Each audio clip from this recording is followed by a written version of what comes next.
नौशर फ़िरोज़ हैदराबाद में एहतजाज कंदड़ वकीलन की हिमायत में नौशर फ़िरोज़ में भी वकीलन पारां एहतजाज क़ौमी शाह ते एहतजाजी मुज़ाहिरो करे धरणो हयो वियो आहे। इन मौक़े ते वकीलन जो चवणु आहे त हैदराबाद में पुलिस तरफ़ां वकीलन सां बदतमीज़ी करण जी मज़म्मत कयूं था। ॿाहिरि जेके आहिनि कार्यकोट जा वारिस जेके आहिनि उहे उते सरापा एहतजाज आहिनि ऐं उन्हनि सां शमूलियत जे लाइ असां नौशर फ़िरोज़ जा वकील कार्यकोट जा मालिक ऐं कानून जा मालिक उहे उन्हनि सां शाना बशाना गॾु आहियूं। अॼु 48 कलाक थी विया आहिनि हैदराबाद में जंहिं असांजे वकील भाउ सां मसइलो थियो हो उनखे 48 कलाकनि जे हूंदे बि जेको सो पहिरियां उन्हनि जी शिफ्ट ॻाल्हियुनि वारी थी उन ते बि जेको यकीन ॾियनि त SSP हैदराबाद खे असां हटाए वेंदासीं।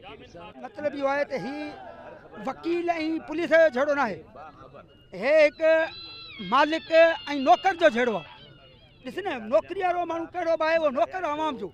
आवाम जे पैसे माण्हुनि खे पघार मिले थी, हर शइ उनखे माना उन मां मिले थी, पर हू इन नौकर थी करे वॾेरनि जी कमदारी था कनि। जेको बि पुलिस ऑफिसर आहे भली SP ताईं IG DIG ताईं हलिया वञो, सोशल मीडिया ते अॼुकल्ह हले पियो थो, उहे पुलिस माना वॾेरनि जी कमदारी था कनि। हीअ SSP हैदराबाद जे ख़िलाफ़ु आहे। जॾहिं तव्हांखे ख़बर आहे त 4-5 ॾींहं अवल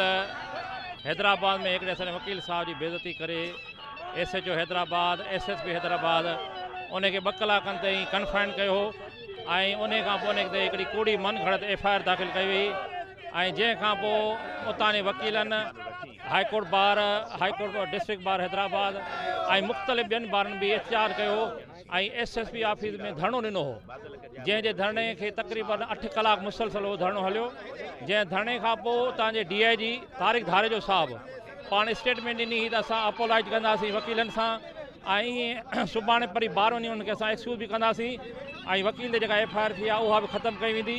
ऐं SSP हैदराबाद बि हटायो वेंदो ऐं SHO बि मुअतल थियो हुयो। पर इहो हिकिड़ो नोटिफिकेशन हुननि कोन कढियो, हिकिड़ो कूड़ो एतमाद में ॾेई करे वकीलनि सां। तव्हांखे ख़बर आहे त वकील स्टेट खे डिलीवर कंदा आहिनि, जेका इन्फोर्समेंट ऑफ लॉ आहे उन जी डिलीवरिंग जेका हूंदी आहे बुकलावट हूंदी आहे उहो लॉ खे ॼाणनि था त हिकिड़ा वकीलनि सां हिकिड़ो हुननि ग़लति बयानी करे ग़लति एतमाद में वेठी करे ऐं उहा पंहिंजी फॉल्स स्टेटमेंट जेकॾहिं कई